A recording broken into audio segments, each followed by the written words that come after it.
Good morning everyone. दोस्तों, आज है अगस्त 28 2023 और हम लोग करेंगे द हिंदू न्यूज़पेपर के एनालिसिस। मेरा नाम है सितेंद्र चौधरी और आज कौन कौन से टॉपिक हम लोग करने वाले हैं।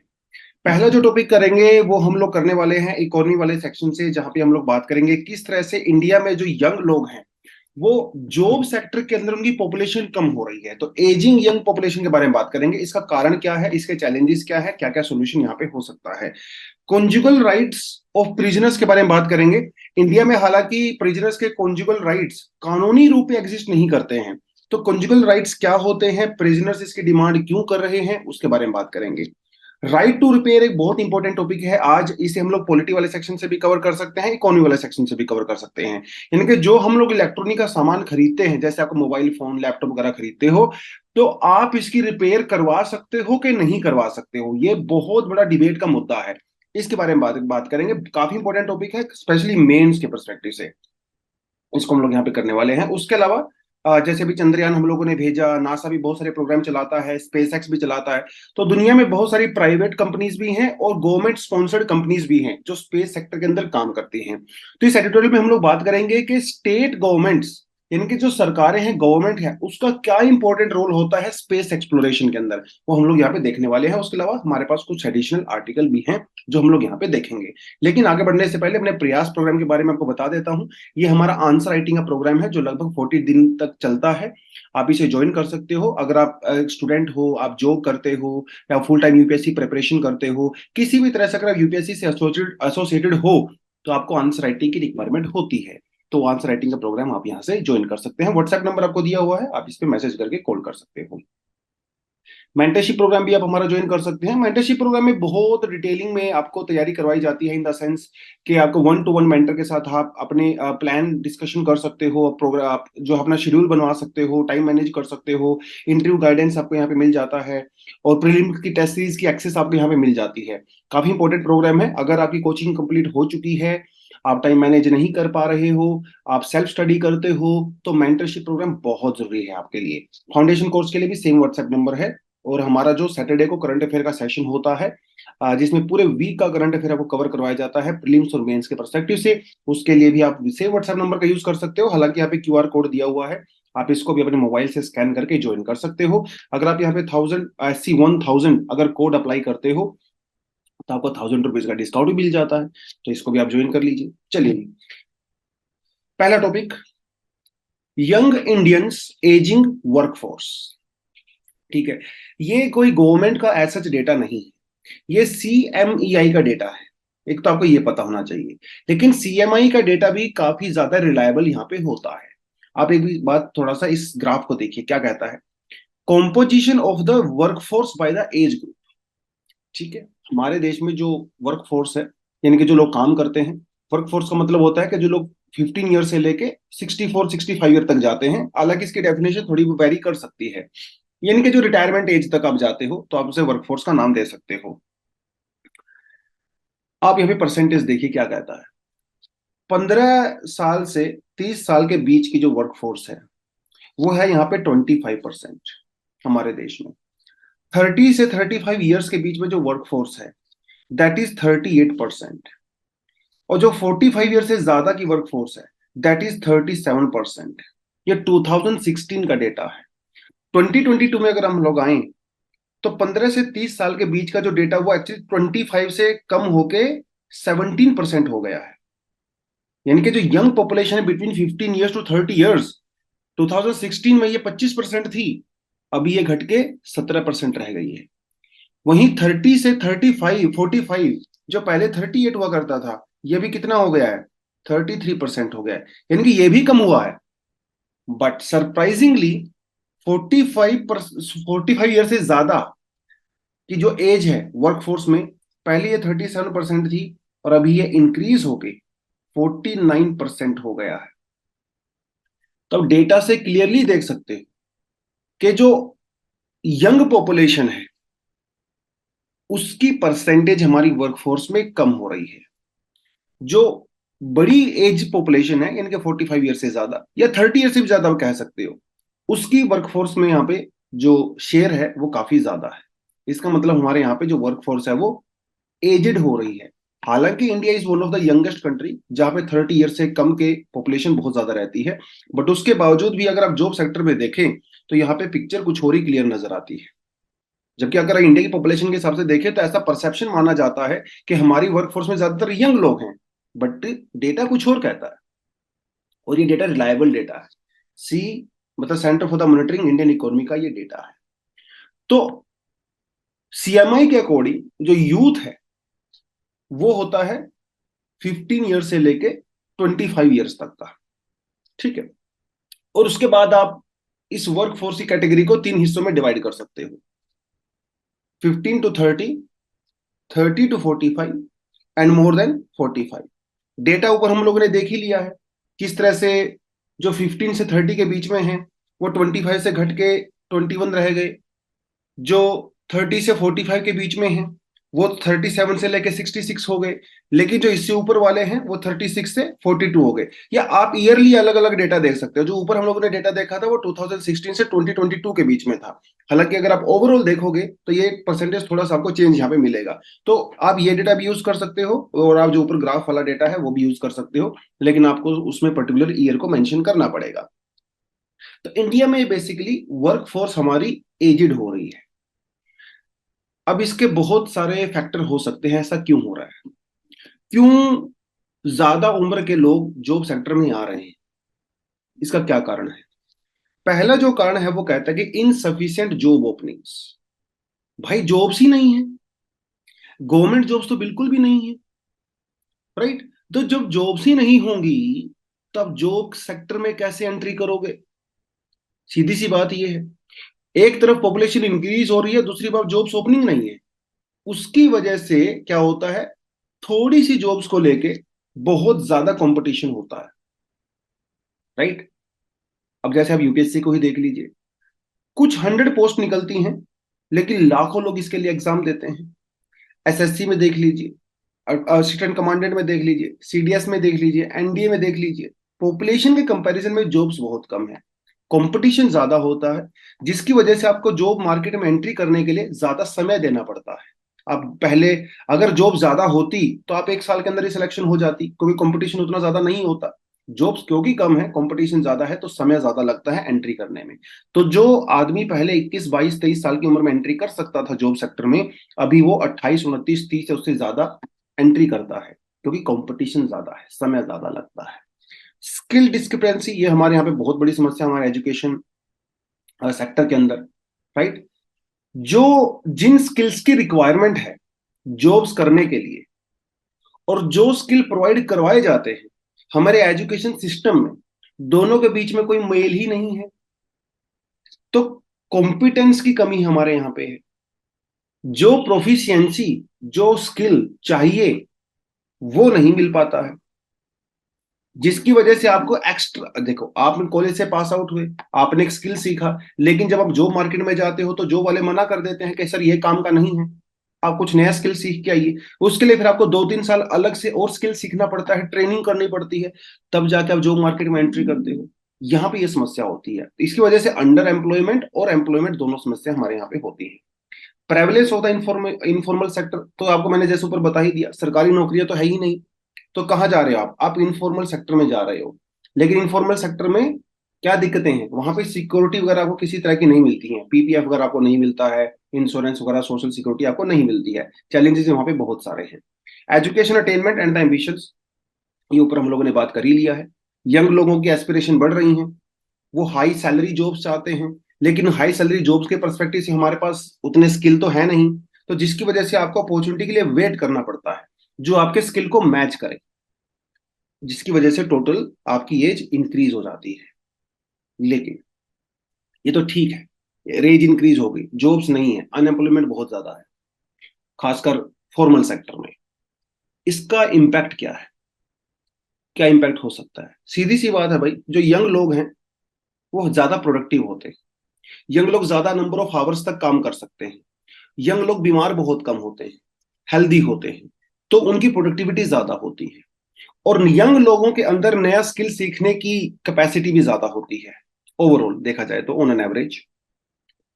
लेकिन जब यंग लोग ही नहीं जाएंगे जॉब सेक्टर में तो प्रोडक्टिविटी नहीं आएगी।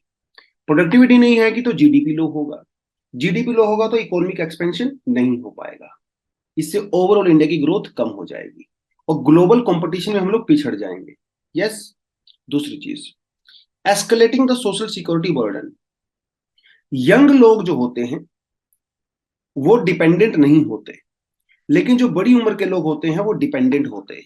लेकिन जब यंग लोग ही जॉब्स नहीं करेंगे तो वो भी डिपेंडेंट हो जाएंगे, और जो ज्यादा उम्र के लोग थे वो तो डिपेंडेंट थे ही, जिसकी वजह से डिपेंडेंट पॉपुलेशन की जो परसेंटेज है वो इंक्रीज हो जाएगी।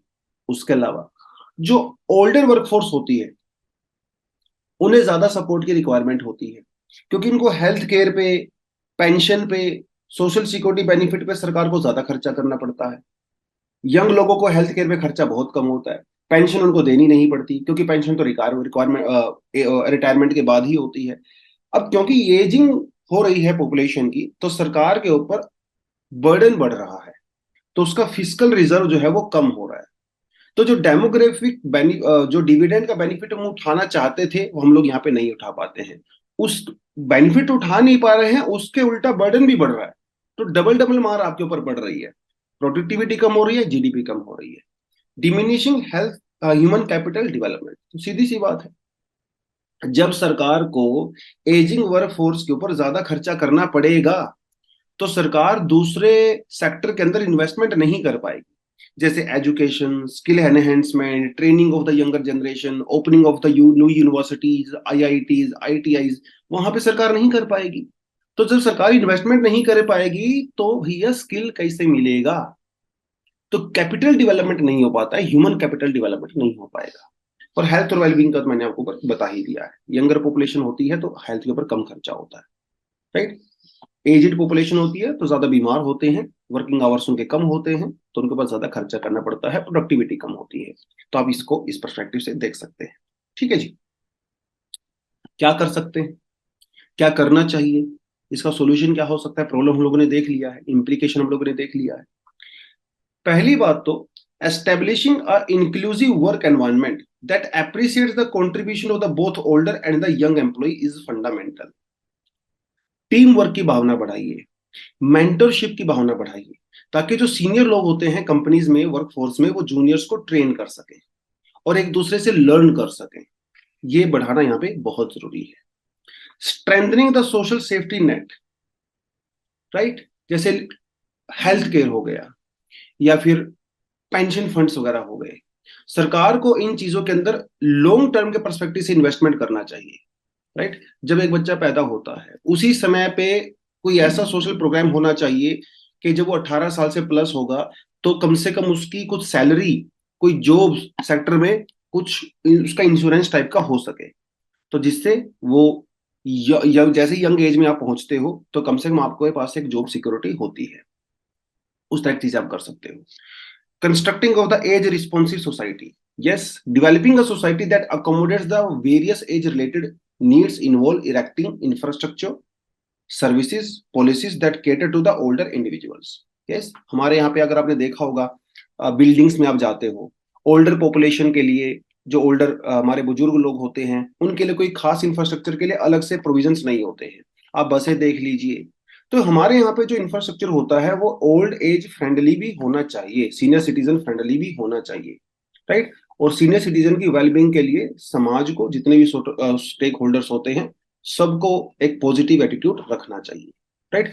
Encouraging the continuous education throughout one's career is paramount to staying adaptation in the involving. अब जैसे देख लीजिए कोविड 19 से पहले हम लोग ऑफलाइन कोचिंग किया करते थे, राइट। कोविड 19 के बाद हम ऑनलाइन कोचिंग में शिफ्ट हो गए, तो जैसे ही रिक्वायरमेंट चेंज हुई तो हम लोगों ने अपने पढ़ाने के तरीके भी चेंज करने पड़े, हमें नया स्किल सीखना पड़ा। लेकिन हो सकता है कुछ फैकल्टी ऐसे हों जिन्होंने ये स्किल ना सीखा हो, या जिनके पास ये सीखने की कैपेसिटी ना हो, नया स्किल, वो अभी भी ऑफलाइन में टिके हुए हैं। तो सीधी सी बात है, जो जो स्किल नहीं सीख पाए हैं उनके पास जॉब अपॉर्चुनिटी थोड़ी सी कम होंगी दूसरे पर्सन के कंपैरिजन में जो ऑनलाइन में इजिली शिफ्ट हो गया है। तो ये जो लर्निंग होती है वो लाइफ लॉन्ग लर्निंग प्रोसेस होती है। आपको लगातार अपने स्किल को अपग्रेड करना पड़ता है, ताकि नई नई जो रिक्वायरमेंट जो आती हैं आप उसके हिसाब से अपने आप को अडेप्ट कर सके। ये चीजें हमें जो है इन्वॉल्व करनी पड़ेंगी। Flexibility in the work arrangements, yes, जैसे the providing flexible work opportunity like telecommunicating और the part time schedule can accommodate the requirement of the older employees. Work from home आप ये इंट्रोड्यूस कर सकते हो स्पेशली ओल्डर एम्प्लॉइज के लिए, क्योंकि रोज रोज ऑफिस जाना, 2-3 घंटे ट्रैवल करना, फिर ऑफिस में आना, फिजिकल वर्क करना is little bit more difficult health wise.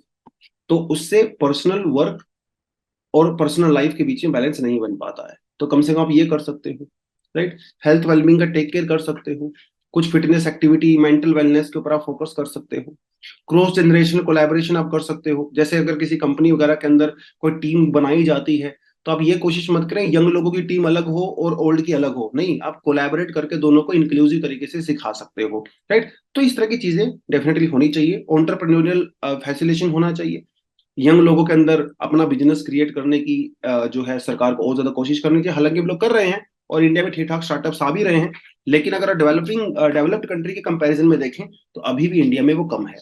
Research and development के अंदर ज्यादा इन्वेस्टमेंट करने की यहाँ पे रिक्वायरमेंट है। तो ये चीजें हो गई जो आप थोड़ा यहाँ पे कर सकते हैं। चलिए जी, नेक्स्ट अपना टॉपिक होता है, क्या कहता है, PIL stokes debate on the inmates right to conjugal visits. Inmate का मतलब यह है होता है जो प्रिजनर्स होते हैं, जो जेल के अंदर बंद होते हैं, उनके अधिकारों की बात कर रहा है। कौन से अधिकारों की बात कर रहा है? कॉन्जुगल विजिट्स की बात कर रहा है। जैसे मान लो कोई आदमी है, अगर वो जेल में बंद है, ठीक है, तो वो तो सफर कर ही रहा है क्योंकि उसने जो क्राइम कमिट किया उसके लिए उसको जेल की सजा हुई है, लेकिन पीछे से उसकी जो फैमिली होती है वो भी तो सफर कर रही है। उसकी जो वाइफ होती है, राइट, उसकी पार्टनर होती है, उसकी फैमिली, बच्चे होते हैं, वो भी सफर कर रहे हैं। तो क्या ये इनमेट्स का कोई अधिकार नहीं है क्या अपनी फैमिली के साथ पर्सनल रिलेशन को मेंटेन करने का?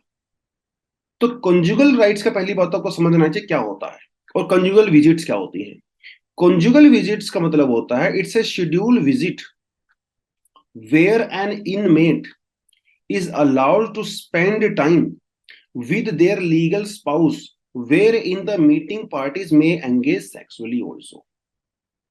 अगर कोई फीमेल अगर जेल में है या कोई मेल वो जेल में है तो उनका अधिकार है कि अपने स्पाउस के साथ, अपने पार्टनर के साथ फिजिकल इंटीमेसी रख सकते हैं फॉर द रिक्रिएशन पर्पस।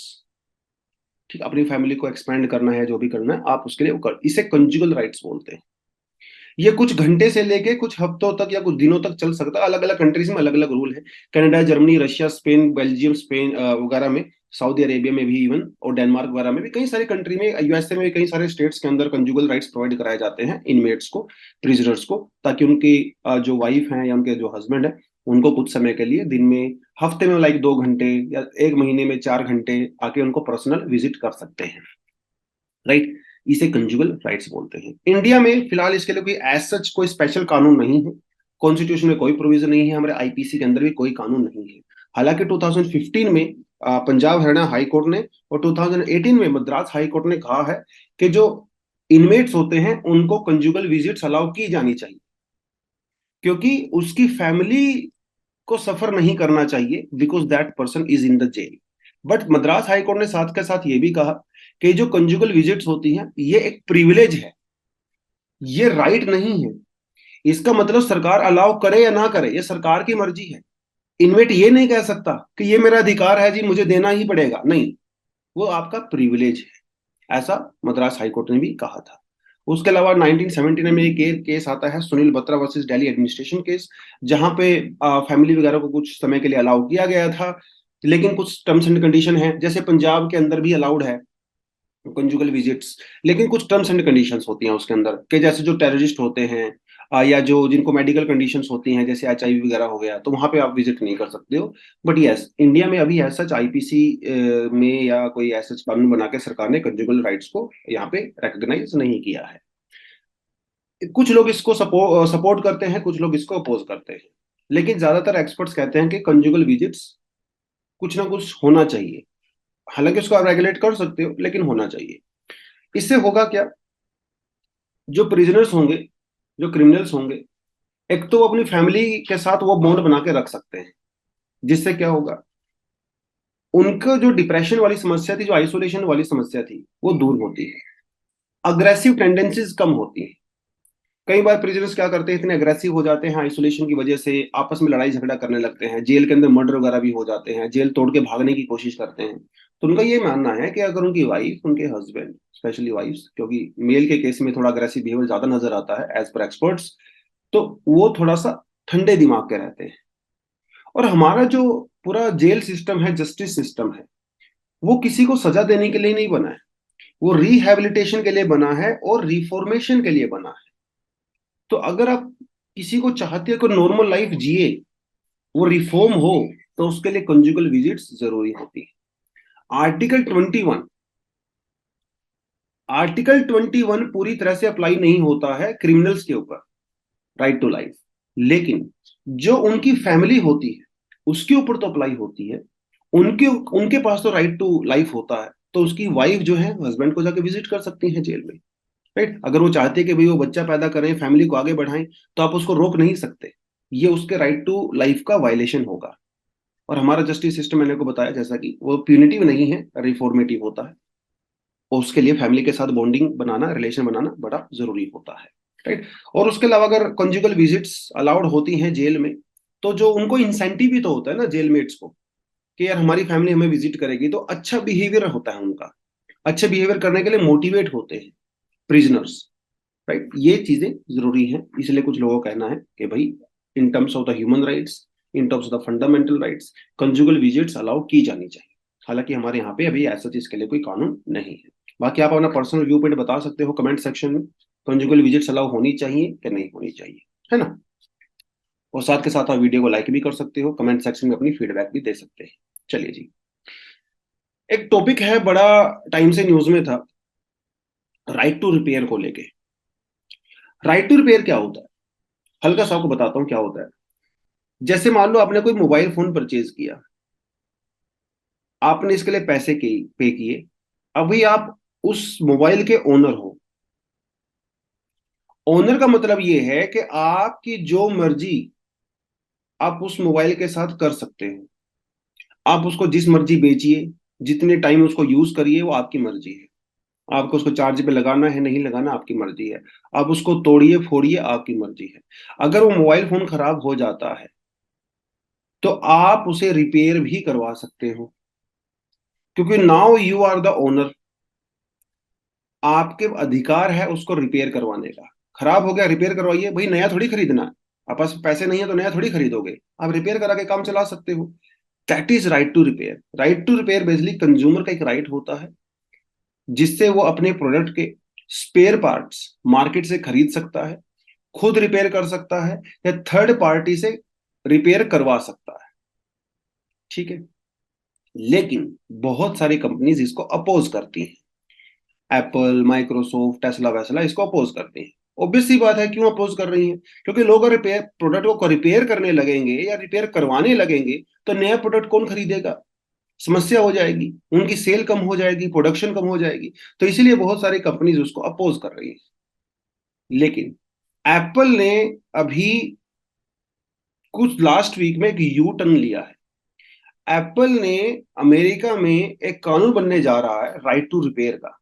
पहले एप्पल इसको अपोज कर रहा था, लेकिन अभी उन्होंने यू टर्न लिया है और इसको एक्चुअली सपोर्ट करने किया है, ठीक है। अभी ये कानून जब पास होगा नहीं होगा वो अलग देखने वाली बात रहेगी। बट फिलहाल इन कंपनीज के माइंड में थोड़ा सा एटीट्यूड में चेंज आया है, इसमें कोई डाउट नहीं है। DMCA, ये हमने याद रखना है, डिजिटल मिलेनियम कॉपीराइट एक्ट। ये कॉपीराइट एक्ट जो है वो 1978 1979 में बनाया गया था। उस समय तो मोबाइल फोन हुआ नहीं करते थे इतने ज्यादा बड़े लेवल पे।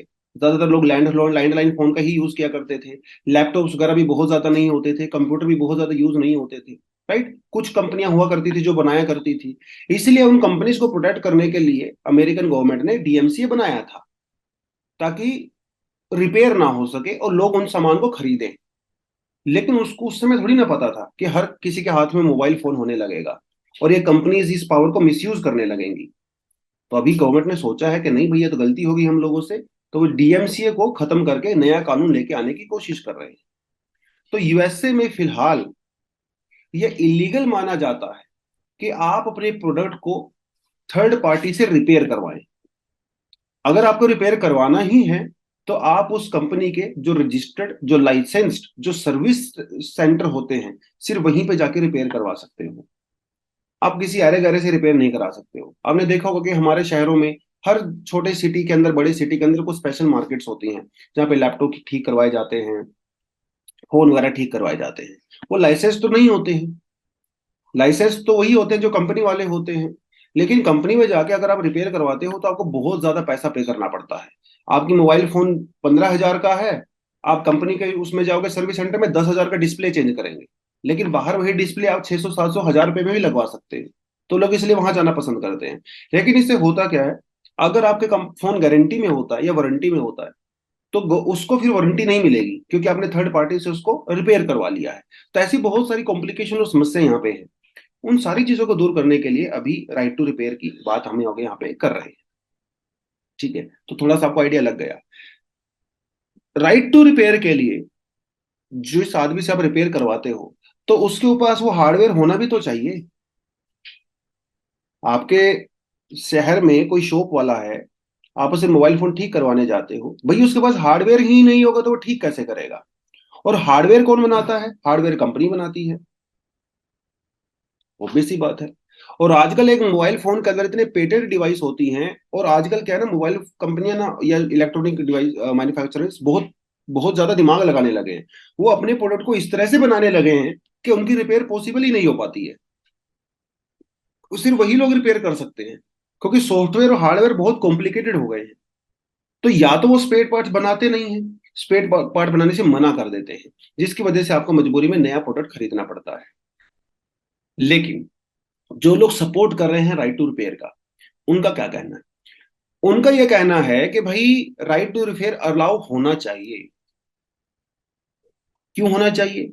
क्योंकि राइट टू रिपेयर अगर आप करोगे तो इससे बहुत सारी चीजें होंगी। इससे एक तो कंपनीज अपने बेटर प्रोडक्ट बनाएंगी, ताकि आपको रिपेयर करवाने की रिक्वायरमेंट ही ना हो। और जैसे हमने कोई चाइनीज फोन खरीदा, वो 1 साल में खराब हो जाता है, आपको उसको रिपेयर करवाना पड़ता है। लेकिन रिपेयर आप अगर आप रिपेयर करवाने जाओगे तो कंपनी का तो नुकसान होगा, राइट? इट्स बेटर कि कंपनी ज्यादा ड्यूरेबल प्रोडक्ट्स बनाए, ताकि वो खराब ही ना हो 4 5 साल। और 4 5 साल के बाद आप वैसे ही चेंज कर देते हो अपना डिवाइस। तो बेटर प्रोडक्ट बनेंगे। यस, जब बेटर प्रोडक्ट बनेंगे तो लाइफ इंप्रूवमेंट होगी, एनवायरमेंटल प्रोटेक्शन होगा, क्योंकि वेस्ट नहीं होगा चीजें। लेकिन राइट टू रिपेयर अगर अलाउ किया जाता है तो जो छोटे छोटे शॉप ओनर्स होते हैं जो रिपेयर शॉप पे काम करते हैं, यस, एक नया इकोनॉमी डेवलप होता है, राइट? अभी क्या है, इन कंपनीज ने मोनोपोली बना रखी है अपने प्रोडक्ट को लेके। आप कहीं से जाके उनको सामान नहीं खरीद सकते हो, आपको मजबूरी में सर्विस सेंटर जाना पड़ता है। तो ये जो राइट टू रिपेयर अगर अलाउ हो किया जाता है तो ये कस्टमर्स का जो अधिकार होता है उसको प्रोटेक्शन मिलता है, राइट? प्लान ऑब्सोलेंस क्या होता है? प्लान ऑब्सोलेंस का मतलब ये होता है कि कोई कंपनी जब किसी प्रोडक्ट को बनाती है, तो किसी प्रोडक्ट को बनाती है कोई कंपनी, तो उसको इस तरह से बनाया जाता है कि 2 3 साल के बाद वो खराब हो जाता है या आप उसको चेंज कर देते हो। उसे प्लान ऑब्सोलेंस कहा जाता है। ऐसा कंपनी जानबूझ के करती है ताकि आप नया प्रोडक्ट खरीदें। राइट टू रिपेयर अगर होगा तो कंपनीज ये नहीं कर पाएंगी, वो लॉन्ग लास्टिंग प्रोडक्ट बनाएंगी। तो ये इसका बड़ा बेनिफिट है। हालांकि बहुत सारी कंपनी इसको अपोज कर रही हैं, लेकिन इसको इम्प्लीमेंट करना उतना आसान नहीं है। क्योंकि सबसे बड़ा जो यहाँ पे क्वेश्चन है वो है सिक्योरिटी और प्राइवेसी का। अगर आप किसी थर्ड पार्टी को अलाउ करते हो रिपेयर करना, आपको स्पेयर पार्ट बनाने पड़ेंगे। उस केस में जो थर्ड पार्टी होती है वो आपके हार्डवेयर को चोरी कर सकती है, आपकी जो पेटेंटेड टेक्नोलॉजी होती है उसको कॉपी कर सकती है, और प्राइवेसी कंसर्न्स भी यहाँ पे होते हैं। और इतनी बड़ी बड़ी कंपनी है यार, ये बिलियंस ऑफ डॉलर्स की कंपनी है, तो वो लगातार लॉबी भी करती हैं। तो आसान नहीं है सरकार के द्वारा इस तरह के कानून को पास करना। माइक्रोसॉफ्ट वगैरह इसको खुलेआम अपोज ही कर रही है। हालांकि यूरोप के अंदर, ऑस्ट्रेलिया के अंदर, यूके के अंदर कई जगह पर right to repair repair act है, लेकिन ओवरऑल पूरी दुनिया में अभी जो है ये नहीं है। और इंडिया में अभी तक तो नहीं है right to repair act, but let's see future में ऐसा कुछ हो सकता है तो। चलिए जी, अब बढ़ते हैं आज के एडिटोरियल पे। और एडिटोरियल कहता है the importance of the states in the space mission. ठीक है, अभी चंद्रयान 3 की हम लोग डेफिनेटली बात करेंगे। तो क्या ये चंद्रयान 3 प्राइवेट सेक्टर ने भेजा है, प्राइवेट कंपनी ने भेजा है? Of course not. ये भेजा है किसने? इसरो ने, जो कि गवर्नमेंट फंडेड है। जब अपोलो मिशन भेजा था, या जो 1970s 80s में अमेरिका यूएसएसआर के द्वारा मिशन भेजे गए थे, क्या वो प्राइवेट सेक्टर के द्वारा भेजे गए थे? Of course not. वो सब ना, उनकी जैसे नासा वगैरह ने भेजे थे। हालांकि अभी रिसेंटली प्राइवेट सेक्टर ग्रो कर रहा है, लेकिन आज भी जो ज्यादातर मिशन है, चाहे वो चाइना का हो, अमेरिका का हो, किसी का भी हो, वो ज्यादातर गवर्नमेंट सेक्टर के द्वारा ही भेजे जाते हैं। अब सवाल ये उठता है कि जब हम लोग बात करते हैं, सोवियत यूनियन की बात करते हैं, या चाइना की बात करते हैं, या यूएसए की बात करते हैं, या इंडिया की बात करते हैं, इनमें से अगर आप यूएसए को छोड़ दो, ये बाकी तीनों डेवलपिंग कंट्री हैं। अगर आप 1970s में जाएं, जो यूएसएसआर की जो इकोनॉमी थी, वो अमेरिका से लगभग आधी थी 1960s और 70s में। उसके बावजूद भी रशिया ने, यूएसएसआर ने लूना 9 मिशन को मून पे लैंड करवाया था। राइट। अगर आप चाइना को देखें, चाइना की जो पर कैपिटा इनकम है 2022 में, वो अमेरिका से की लगभग 10% है।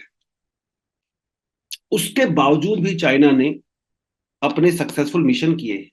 अगर आप इंडिया की बात देखें, इंडिया की जो पर कैपिटा इनकम है, वो तो अमेरिका से और भी बहुत कम है। उसके बावजूद भी इंडिया ने इस तरह का मिशन करवाया है। तो सवाल ये उठता है कि क्या ये स्पेस मिशन के लिए किसी कंट्री को सिर्फ रिच होना जरूरी है? क्या वो अमीर होगी तभी मिशन कर पाएगी? तो आंसर है नो। क्योंकि आप इंडिया चाइना का एग्जांपल देख लीजिए, डेवलपिंग कंट्री होते हुए भी, पर कैपिटा इनकम कम होते हुए हम लोगों ने सक्सेसफुल ऑपरेशन किया है। तो क्या वो फैक्टर है? क्या वो फैक्टर पॉपुलेशन है? ये अगला सवाल है। इसका आंसर हो सकता है yes. India, China, USSR, America काफी पॉपुलस कंट्री हैं। राइट। पॉपुलस कंट्री है तो लोग ज्यादा, ह्यूमन रिसोर्स डेवलप होता है, तो आप ज्यादा मिशन भेज सकते हो। ज्यादातर तो ये पॉइंट बिल्कुल सही नजर आता है। लेकिन फिर यहां पे सवाल उठता है यूएई का। भैया यूएई तो बहुत छोटा कंट्री है, लेकिन यूएई ने भी 2021 में अपना मार्स मिशन भेजा। यूएई की तो पॉपुलेशन बहुत कम है, अराउंड 28 मिलियन ओनली। तो जापान के हेल्प से उन्होंने वो भेजा मिशन। तो क्या चीज ऐसी है जो स्पेस मिशन को सक्सेसफुल बनाती है? क्या वो सिर्फ पैसा है? क्या वो सिर्फ पॉपुलेशन है? या फिर दोनों फैक्टर्स है? या फिर गवर्नमेंट का एंगेजमेंट है? या प्राइवेट सेक्टर का एंगेजमेंट है? अब यहाँ पे ये सारे सवाल खड़े होते हैं। आर्टिकल ये कहता है कि गवर्नमेंट का जो एंगेजमेंट है वो सबसे ज्यादा इंपॉर्टेंट है। जब यूएई की बात करते हैं तो यहाँ पे भी सरकार ने सपोर्ट किया। यूएसएसआर की बात करते हैं तो वहां पे भी सरकार ने सपोर्ट किया। यूएसए में भी नासा ने भेजा, इंडिया में भी इसरो ने भेजा। तो प्राइवेट सेक्टर की उतनी कैपेसिटी नहीं है जितनी गवर्नमेंट सेक्टर की है। तो जो यूएई के, जो एमिरेट मार्स मिशन के जो हेड हैं उमरान शरीफ जी, इन्होंने कहा है कि ये मिशन तभी सक्सेसफुल होते हैं जब ट्रिपल हेलिक्स मॉडल अप्लाई होता है। ट्रिपल हेलिक्स मॉडल ये कहता है कि गवर्नमेंट, प्राइवेट सेक्टर और एकेडमिक्स, यानी कि जो साइंटिस्ट एक्सपर्ट लोग होते हैं, तीनों को मिलकर काम करना पड़ता है, तभी कोई मिशन सक्सेसफुल होता है। आप अगर अकेले में काम करोगे, साइलोस में काम करोगे, तो सक्सेसफुल नहीं होगा। तीनों चीजों की जरूरत होती यहाँ पे होती है। लेकिन फिर ये सवाल ये उठता है, कई लोग ये कहते हैं कि यार इंडिया तो पुअर कंट्री है, हमारे यहाँ पे तो गरीबी है, हंगर है ना, हमारे यहाँ पे तो माल न्यूट्रिशन है, मेटल मोर्टेलिटी रेट बहुत ज्यादा है, तो हम लोग क्यों स्पेस के ऊपर इतना पैसा खर्च करते हैं? यस, ये सवाल भी तो खड़ा होता है। चलो ठीक है, अमेरिका जो है वो एक रिच कंट्री है, अमेरिका अगर स्पेस में पैसा खर्चा करता है तो उनके लिए तो ठीक है, चलेगा। लेकिन इंडिया जैसी कंट्री के लिए, डोंट यू थिंक ये वेस्ट ऑफ मनी है? इतना पैसा सेव करके हमें दूसरी चीजों पे फोकस करना चाहिए। ऐसा भी सवाल खड़े होते हैं। अब इसके जवाब कई सारे हैं। इसका पहला जवाब यह कहता है कि भाई अमेरिका चाहे डेवलप्ड कंट्री हो, उसके बावजूद भी प्रॉब्लम्स तो वहां पे भी है ना। ऐसा तो नहीं है कि वहां पे प्रॉब्लम नहीं है। जब 1960s में और 1970s में अमेरिका में जब मिशन होते थे, तो वहां पे उसको भी अपोज किया जाता था, क्योंकि वहां पे प्रॉब्लम्स थी। Racism, right, backwardness of black community. ऐसा तो नहीं है कि वो स्वर्ग है, उनके पास समस्या ही नहीं है। तो सेम हम लोग क्वेश्चन इंडिया के लिए भी अप्लाई कर सकते हैं। हालांकि इंडिया में प्रॉब्लम्स हैं, हमारे यहाँ पे भी बहुत सारी प्रॉब्लम है, जैसे अमेरिका में अलग प्रॉब्लम्स हैं, उसके बावजूद भी जब वो अपने मिशन को भेज सकते हैं तो हम अपने मिशन क्यों नहीं भेज सकते हैं?